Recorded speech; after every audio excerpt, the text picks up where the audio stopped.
por invitarme a este taller sobre todo lo que debería de saber una mamá o un papá antes de tener un bebé. Me parece increíble todas las ponencias y la de hoy conmigo se llama La crianza desde una perspectiva de derechos humanos. Y se preguntarán por qué escogí este tema. Específicamente lo escogí porque a mí me encanta el derecho, estudié derecho en la UCR y me encanta hablar sobre discriminación.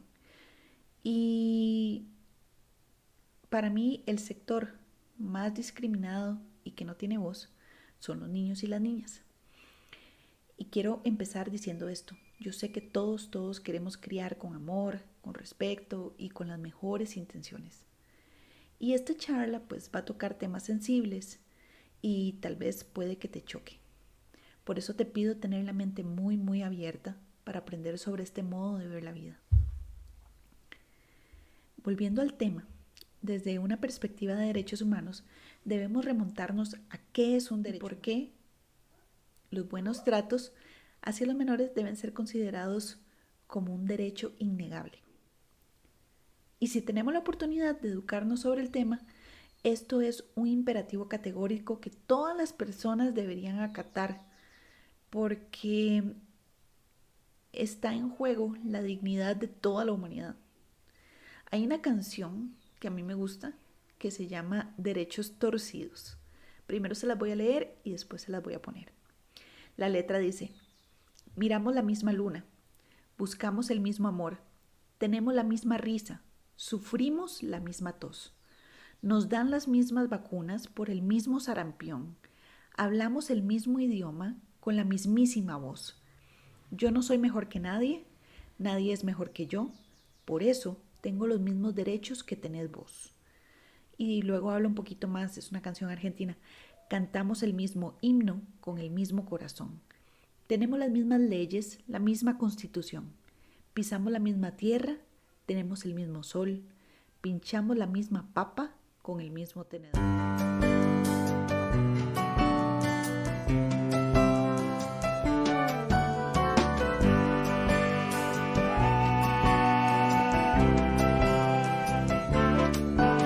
Miramos la misma luna, buscamos el mismo amor, tenemos la misma risa. ¿Y qué nos dice esa canción? Que no tenemos ningún argumento real para segregar, por ningún motivo, ni por edad, ni por género, ni por color de piel, ni por identidad. Tenemos todos los mismos derechos. Entonces, con base en eso, les quiero contar un poquito qué son los derechos humanos, de acuerdo a la UNICEF en este caso. Los derechos humanos son derechos inherentes a todos los seres humanos. Esto quiere decir que no hay, lo que les estaba diciendo, distinción alguna entre raza, sexo, nacionalidad, origen étnico, lengua, religión o cualquier otra condición. Entre los derechos humanos se incluyen el derecho a la vida, a la libertad, a no estar sometido a la esclavitud ni a las torturas, a la libertad de opinión, de expresión, educación y trabajo. Y estos derechos corresponden a todas las personas sin discriminación alguna. Y son atributos que se dicen inherentes a la dignidad humana. Son parte integral de nuestra vida cotidiana y aunque no seamos conscientes de ellos, los seres humanos sabemos desde pequeñitos y pequeñas distinguir qué es justo y qué no, qué es bueno y qué no, qué merezco y qué no. Y conceptualizar estos temas que nos afectan como la violencia, la discriminación, la privación material es importantísimo desde la primera infancia. Hay un autor que se llama Gregorio Peces que dice que los derechos humanos en su proceso de evolución se dividieron en tres: en la positivización, en la generalización y por último en la internacionalización. En la primera etapa de la positivización se habla de los derechos humanos de primera generación, que son todos los derechos civiles y políticos. Estos se metieron en leyes nacionales y luego en las constituciones, por ahí del siglo XIX. Después pasamos a la generalización, en donde se ve un constitucionalismo social en el siglo XX con los derechos económicos, sociales y culturales, que serían los derechos humanos de segunda generación. Y por último está la internacionalización. Esto se trató de un proceso de avances y retrocesos y que empezaron por las crisis generadas en las dos guerras mundiales. Durante el periodo de entreguerras se da este periodo que se llama de formulación y se formulan instrumentos internacionalizados como la creación de la ONU, la Declaración de Derechos Humanos y las demás observaciones que habían sobre los derechos vulnerados. Y estos necesitaban promoción y protección. Y por eso se habla de los derechos de los niños, niñas y adolescentes, las mujeres, los adultos mayores, los pueblos originarios y las personas migrantes. Este conjunto de derechos empezó a ser reconocido internacionalmente y a partir de la aprobación de la Convención sobre la eliminación de todas las formas de discriminación contra la mujer y la Convención sobre los derechos del niño. Esa convención es de 1989.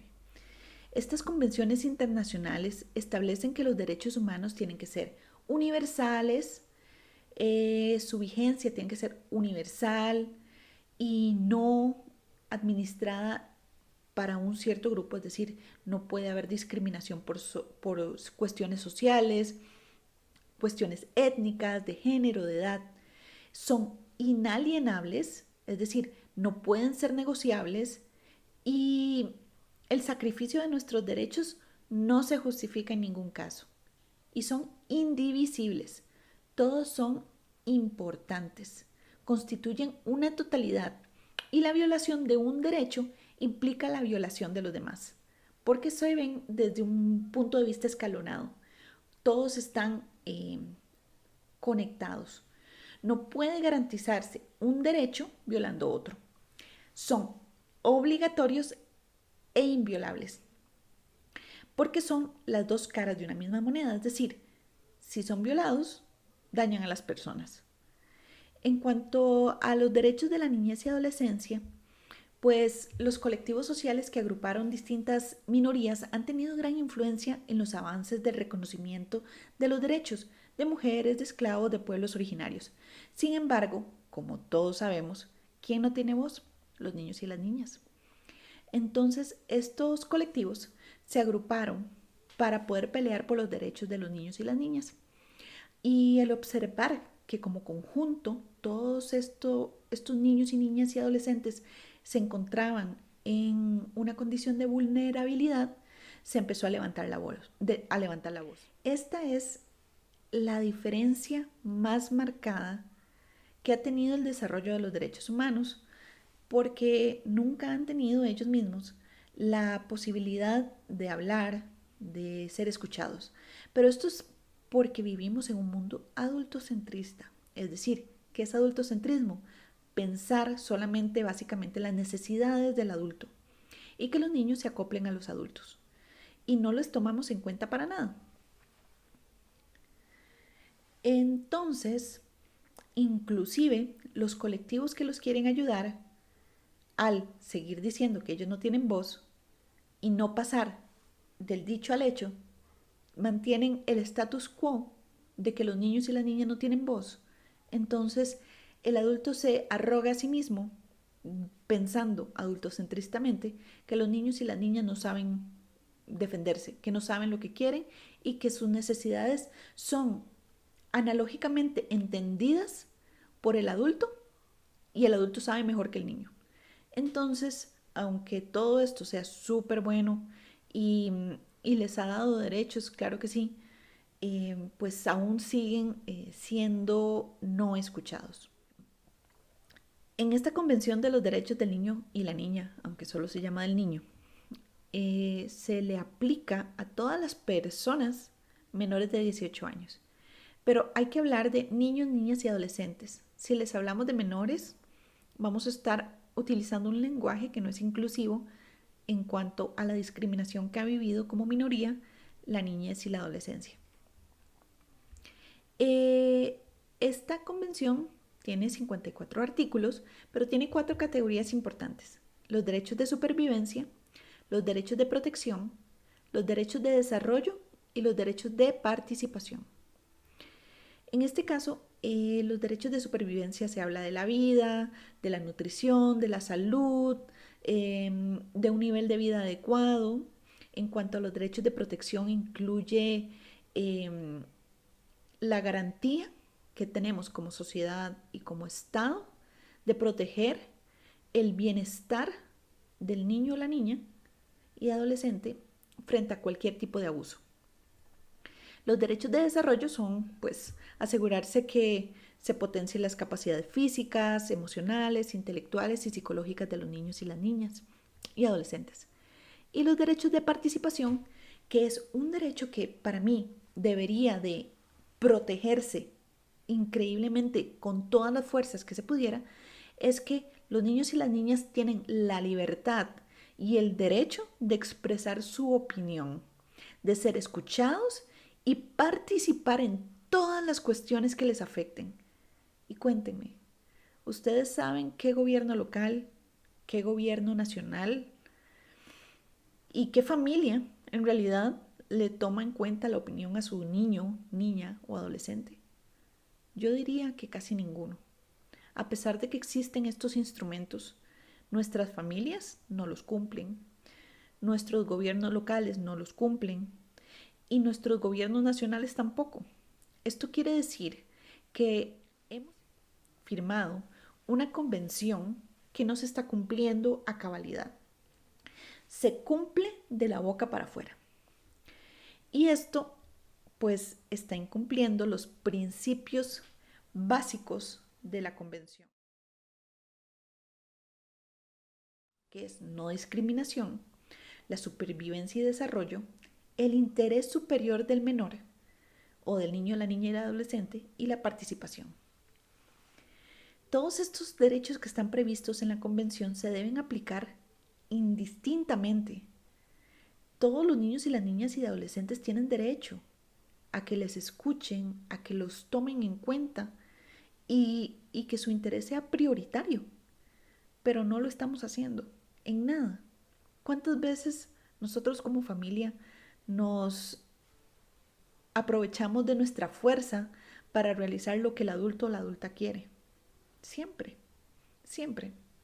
A pesar de que vivimos en casas que se creen progresistas, siempre la voz del adulto tiene más poder que la del niño o la niña.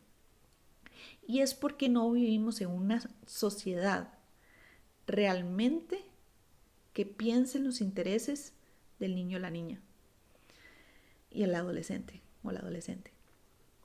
Por ende, nuestras familias, aunque amemos muchísimo a nuestros niños y a nuestras niñas y adolescentes, no tenemos sus intereses principalmente en nuestra agenda, por decirlo así. ¿Cuántas veces en nuestra agenda dice pasar tiempo con nuestros hijos, abrazarnos, hablar, escuchar realmente lo que piensan? Escuchar no es preguntar ¿cómo te fue en la escuela? Escuchar es, aquí estoy, contame todo lo que tenés que contarme. De la manera en que querás, dura el tiempo que querés, aquí estoy 100% para vos. Cuando algo tan banal como comprar una pintura para pintar la casa, no pensamos en que los niños y las niñas también quieren ser parte y compramos lo que a nosotros nos gusta. ¿Qué tal si decimos, esta pared puede ir pintada como vos querás? Son detalles que lo que hacen es que queramos que los niños y las niñas se sientan escuchados y amados totalmente, pero no lo cumplimos. Porque pocas veces nos detenemos a pensar realmente cuál es el estatus legal de nuestros hijos como personas completas. En nuestra Constitución, la persona se tutela y protege desde los 300 días antes de nacer. Aunque, claro, es un absurdo esta frase, lo que el legislador quería promover es el respeto absoluto y la condición de persona de todo ser humano desde el momento en que nace. Y esto porque nuestras infancias son el sector poblacional que menos derechos respetados tiene, aunque como hemos visto, existen estas convenciones internacionales, leyes internas y reglamentos comunes que buscan protegerlos. Y esto se da, pues, porque el mundo ha sido creado bajo una óptica patriarcal, adultocentrista y capitalista, en donde el valor tuyo se mide solamente por la cantidad de dinero que puedas insertar a la economía. Por lo que a las infancias no se les ve como merecedoras de respeto, dignidad y valor. Y aunque en apariencia tienen sus derechos, dentro del fuero interno de cada familia se les da prerrogativa de actuar incluso en vejación de la integridad emocional y física de los pequeños y las pequeñas. Y aunque en apariencia tienen sus derechos dentro del fuero interno de cada familia, no siento que se les respete realmente. Y no estoy hablando tal vez de vos, pero estoy hablando de las estadísticas del Estado de la Nación sobre el castigo físico y emocional y sobre las estadísticas del Hospital de Niños, en donde Costa Rica es de los países latinoamericanos con más maltrato infantil, y pues eso lo dice todo. Y todo esto es claro por la visión adultocentrista de nuestra sociedad, en donde dice que en cada casa no se debe juzgar lo que pasa, no se comenta, se vive en constante secreto, y todo por pensar que la manera adecuada de manejar los asuntos internos es completamente aparte del interés superior del menor. Si pensamos de manera objetiva, nadie puede alegar desconocimiento de la ley, pero es pedir demasiado que el 100% de la sociedad solo sepa lo que el 2% sabe. Y para eso están este tipo de cursos, para poder darte las herramientas para entender cómo vivir desde una perspectiva de derechos humanos. Tenemos que actuar con respeto hacia los niños y las niñas. Tenemos que tener unos pilares básicos de conducta y tenemos que respetarlos. Es increíble saber que el Hospital de Niños tiene esta situación con el maltrato infantil, sabiendo que existe la máxima más básica, que es el interés superior del menor. Ese mandato que nos llama a hacer conciencia sobre todo lo que implica tener a una personita a cargo. Como les dije antes, nunca les pedimos su opinión, ni cuando vamos al supermercado, ni cuando vamos a comprar ropa, ni cuando vamos a pasear. Estamos pensando siempre con una mentalidad adultocentrista. Siempre pensamos qué hacerle a los peques, en lugar de hacer una mentalidad de qué hacer con los peques. No es necesario ni irse a los instrumentos legales que les vengo contando. Es solamente tener sentido común. Si no pensamos en ellos como seres completos a los cuales debemos de tomar en cuenta, porque estamos siendo víctimas del adultocentrismo sistematizado, costará muchísimo librarse de esto. He conocido personas en situaciones de pobreza que tratan a sus pequeños dignamente, y personas con muchísimo dinero que los están criando con carencias profundas emocionales. Así que es fundamental dar a conocer a los niños y a las niñas y adolescentes sus derechos a través de la misma lectura del instrumento que los reconoce.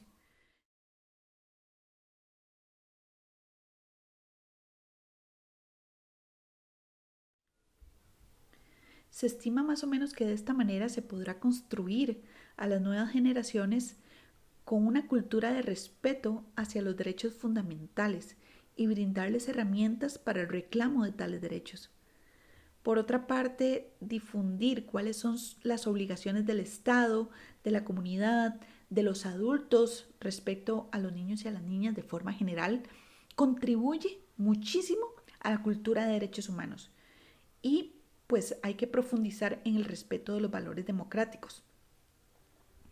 Esto porque de ese modo podemos analizar de qué manera estamos incluyéndolos en la toma de decisiones interna y criando niños que tengan su propia opinión y no se dejen manipular por bases que no están fundamentadas.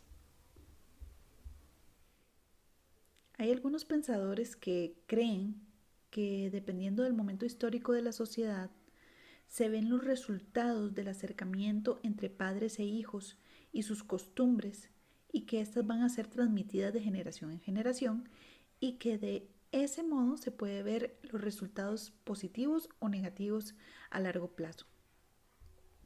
También hay una autora que se llama Linda Pollock, que hablaba de los niños olvidados, y ella estudió las relaciones entre padres e hijos de 1500 a 1900. Y lo que se suponía era que los niños eran totalmente pasivos y que había que hacerle cosas a ellos. En cambio, ella entendió que si hay una relación de democracia, por decirlo así, en la familia, en donde a los niños se les trata de explicar las cosas y se le dan cambios en las relaciones entre los padres y los hijos y se les toma atención a los niños y a las niñas, eh, todo cambia, todo cambia. Pero igual, todos estos abordajes de estudios históricos siempre están sesgados con adultocentrismo, aunque quieren darle relevancia a lo que el niño o la niña vive. Pero todo esto lo que termina siendo es una representación de lo que el adulto cree que deben ser o son los niños. Entonces, tenemos que, primero, ¿cómo podemos aplicar esto en nuestra familia? Primero, dejar de lado la mentalidad adultocentrista. Tenemos que leer estos instrumentos. Los invito a leerlos, son súper sencillos de comprender. Los derechos que vienen plasmados ahí están súper claros, no necesitan un análisis jurídico de doctorado para poder comprender la base básica de lo que quiere decir.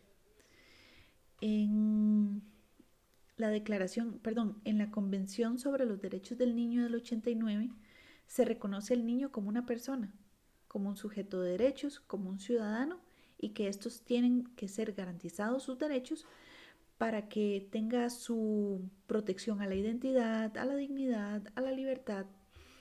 Y si no damos ese paso de entender que nuestros niños y niñas son capaces desde el nacimiento, cuando nosotros creamos el vínculo con la manera en que los tocamos, la manera en que les hablamos, la manera en que les pedimos su consentimiento para poder realizar incluso un cambio de pañal, si no entendemos que eso es lo básico y que a partir de ahí inicia el respeto, no vamos a poder superar estos baches que hemos tenido como sociedad. Estoy completamente segura que utilizando, por decir así, una pedagogía de la ternura, una pedagogía del amor incondicional basado en derechos humanos, vamos a poder cambiar a estas generaciones que vienen detrás nuestro. Y no van a ser niños ni niñas que se tengan que recuperar de su infancia. Todos nosotros tenemos un niño o una niña herida. Lo tenemos muy profundo, guardado en nuestro corazón, en nuestras almas, como lo quieran ver. Pero sabemos que nuestros papás y nuestras mamás nos quisieron muchísimo, pero no tenían las herramientas adecuadas para poder crear una mentalidad de crecimiento, un amor incondicional, porque ellos no aprendieron eso. Pero ahora tenemos todas estas herramientas que hace que los adultos renuncien al adultocentrismo para poder dejar al niño o a la niña apoderarse de su propia vida. Entonces debemos llamar al mundo a la empatía y al miramiento completo de la autonomía de los niños y las niñas. Tenemos que darles amor, darles nuestra mirada, darles nuestra atención y ser muy conscientes en que podemos cambiar el mundo desde nuestras casas. Y me gustaría cerrar con una frase que leí, que dice que el adulto y la adulta le debe dar al niño, a la niña y al adolescente un sentimiento de confianza, y este va a formar parte de la idea de justicia, de lo que hace daño y de lo que no, de cuando él mismo puede ser o no dañino para otros. Es un proceso fundamental para el desarrollo paulatino de la conciencia y el discernimiento de lo que es justo, y será la base constitutiva de lo ético. Yo quiero para todas las personas que nos están viendo que entiendan que si no han hecho una vida basada en los derechos humanos, en los principios de disciplina positiva, en los principios del respeto, del amor incondicional, y llegaste aquí, todo está bien. Siempre es posible hacer un do-over o un reset para entender con las herramientas adecuadas que el respeto y la bondad, la gentileza y el amor incondicional son la vía que tenemos como seres humanos en este momento para cambiar el mundo, para cambiar el curso a donde va nuestra humanidad. Tenemos que ser gentiles, tiernos, amorosos con todas las personas, no solo con los niños y las niñas. Y vas a ver que de verdad vas a ser un faro de luz en tu comunidad, y eso se va a propagar y será el cambio que necesitamos como sociedad. Muchas gracias y espero que lo hayan disfrutado. Hasta luego. Tengo los mismos derechos que tenemos.